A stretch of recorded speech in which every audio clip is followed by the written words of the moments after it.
नमस्कार दोस्तों, मैं रवि। आप देख रहे हैं मनी लाइव। मनी लाइव में आपका स्वागत है।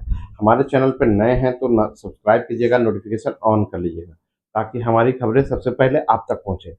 दोस्तों, एनडीए में भी सीट चेंजिंग पर मंथन शुरू हो गया है और 2020 के फॉर्मूले में बदलाव भी दिखाई दे सकता है।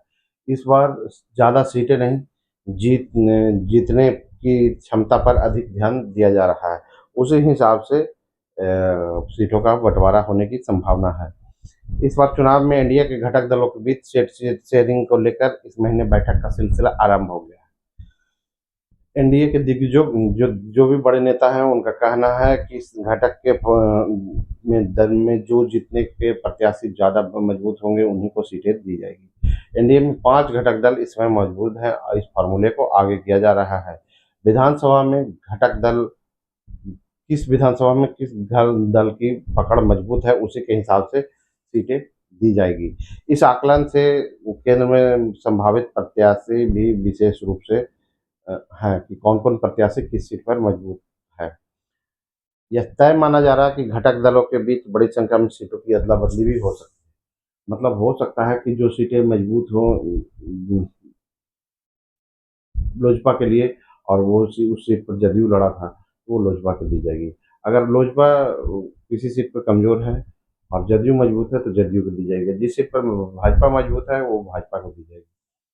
पिछले विधानसभा चुनाव में 2020 में एनडीए के भीतर जो सीट शेयरिंग का गणित था उसमें बदलाव निश्चय नहीं होगा।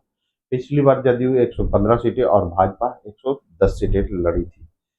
तो कुल जदयू ने 122 और भाजपा ने 121 सीटें ली थी।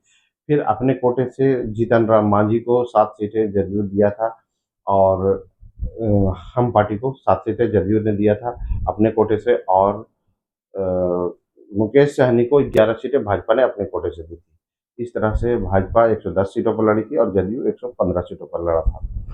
इस हिसाब से भाजपा को 121 सीटों पर निर्णय लेना था, लेकिन इस बार बदला हुआ है। एनडीए में अभी 5 दल हैं, जदयू, भाजपा के अलावा लोजपा, रामविलास, हम और राष्ट्रीय लोक मोर्चा है। भाजपा को 121 सीटों पर निर्णय लेना था, लेकिन अभी तक इस बार वो संभव नहीं दिख रहा है। जदयू के बड़े नेताओं का कहना है कि लोजपा, हम और रालोमू का मामला भाजपा को देखना है। संभव है कि इस लिहाज से भाजपा को 110 सीटों के आंकड़े से पीछे हटना पड़ेगा। यही उम्मीद जदयू से भी लग रही है कि जदयू को भी 115 सीटें इस बार लड़ने को नहीं मिलेगी।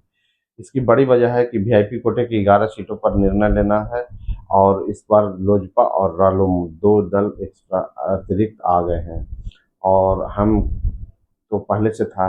अगर हमको पुरानी सीटें भी अगर दोहराते हैं तो भी इस मुकेश सहनी की सिर्फ 11 सीटें थी और अब जो है चिराग पासवान को भी एडजस्ट करना है और उपेंद्र कुशवाहा को भी एडजस्ट करना है। वीआईपी तो अब गठबंधन में नहीं है, इसलिए 11 सीटें अतिरिक्त जरूर मिल रही हैं, लेकिन 2 पार्टियां बढ़ रही हैं। जदयू के 115 सीटों में भी कुछ कटौती संभव है और भाजपा के भी 110 सीटों में कुछ न कुछ कटौती होगी। सीट शेयरिंग का फार्मूला तय करने के लिए 2020 के विधानसभा चुनाव में घटक दलों के वोट के प्रतिशत पर भी नजर है। पिछले बार भाजपा को 19.8%, जदयू को 15.7%, वीआईपी को 1.5% और हमको 0.9% वोट आए थे। तब लोजपा अकेले लड़ा था, 134 सीटों पर चुनाव लड़ी थी। सभी दलों ने अपने स्तर से अपनी रिपोर्ट गठबंधन के नेतृत्व को सौंप दिया है। अब आगे फैसला इस पे जल्द ही होने वाला है। दोस्तों, आप देख रहे हैं मनी न्यूज। मिलते हैं अगले वीडियो में नए न्यूज।